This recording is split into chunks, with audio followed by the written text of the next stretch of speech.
నెలల తరబడి ఎన్ని మందులు వాడినా మీ మోకాల నొప్పులు తగ్గట్లేదా? ప్రాణ పెయిన్ క్లినిక్ లో అత్యాధునిక చికిత్స. ఆంధ్రప్రదేశ్ లో ఎన్డీఏ ప్రభుత్వం అధికారంలోకి రావడంతో జిల్లాలో రాజకీయ సమీకరణాలు మారుతున్నాయి. వైసీపీకి చెందిన స్థానిక సంస్థల ప్రజాప్రతినిధులు అధికార పార్టీ వైపు చూస్తున్నారు.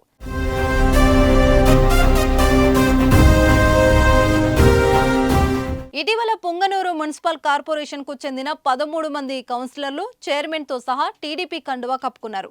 తాజాగా గిద్దలూరు నగర పంచాయతీ చైర్మన్ పాముల వెంకట సుబ్బయ్య, మరో 5 కౌన్సిలర్లు గిద్దలూరు శాసనసభ్యులు ముత్తుముల అశోక్ రెడ్డి సమక్షంలో పార్టీలో చేరారు. గిద్దలూరు నగర పంచాయతీ అభివృద్ధి కోసం తెలుగుదేశం పార్టీలోకి చేరుతున్నట్లు తెలిపారు. చంద్రబాబు నాయుడు గారి యొక్క ముఖ్యమంత్రిగా ఆయన అధికారం చేపట్టిన తర్వాత ఈ రాష్ట్రంలో ఆయన నాయకత్వంలో ఈ రాష్ట్రం అభివృద్ధి చెందుతుంది.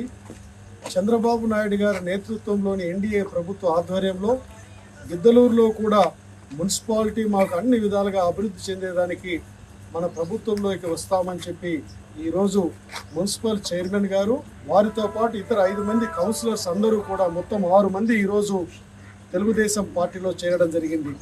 నేను మనస్ఫూర్తిగా వారందరినీ తెలుగుదేశం పార్టీలోకి సాదరంగా వారందరినీ స్వాగతం పలకడం జరుగుతూ ఉంది. ఇదే కాదు, ఈరోజు మున్సిపాలిటీలో మనం అన్ని రకాలుగా అభివృద్ధి చేసుకుంటాం. శాసనసభ్యుడిగా నేనున్నాను. మున్సిపల్లో ఈరోజు కౌన్సిల్లో మనం అందరము కూడా రేపు ప్రొద్దున అభివృద్ధి చేసుకునే దానికి మెజారిటీ మన యొక్క చైర్మన్ గారి నేతృత్వంలో మన కౌన్సిలర్స్ అందరూ ఉన్నారు. ఏది ఏమైనా కూడా గతంలో తెలుగుదేశం ప్రభుత్వం అధికారంలో ఉన్నప్పుడు మున్సిపాలిటీని అన్ని విధాలుగా అభివృద్ధి చేయగలిగాం. ఆ రోజు మంచినీటి సదుపాయానికి ఇక్కడ ఏదైతే తీవ్రమైన త్రాగునీటి సమస్య ఉన్నదో 89 కోట్ల రూపాయల నిధులను పెట్టి ఆ రోజు పనులు మొదలుపెట్టించాను.